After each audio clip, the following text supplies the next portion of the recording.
People right now are facing this uncertainty on a global scale, and they're not sure what they can do to control their world around them. What I can control is how prepared I am for it.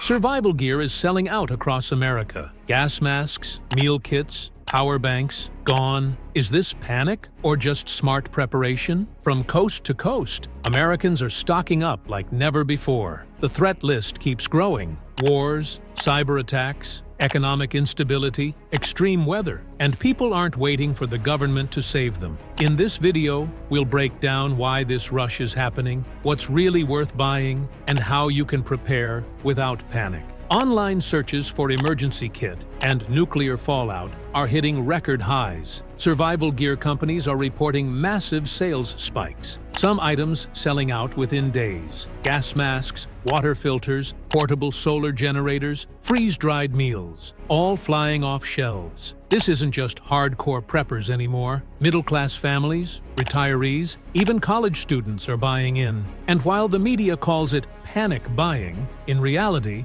it's something else: awareness. So, what's fueling this? Global tensions, with hotspots from Eastern Europe to the South China Sea. Cybersecurity threats. Experts warn critical systems could go down without warning. Economic uncertainty, rising prices, shaky banks, and supply chain issues. Climate extremes, storms, wildfires, and grid failures hitting harder and more often. When people see instability stacking up like this, they realize prepping isn't extreme anymore. It's insurance. Here's the truth. Most people are buying the wrong things first. Instead of focusing on Instagram-worthy bug-out bags, start with the basics. 1.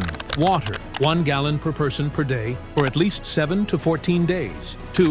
Food. Non-perishable, calorie-dense, and easy to cook. 3. Power. Solar chargers, power banks, backup batteries. 4.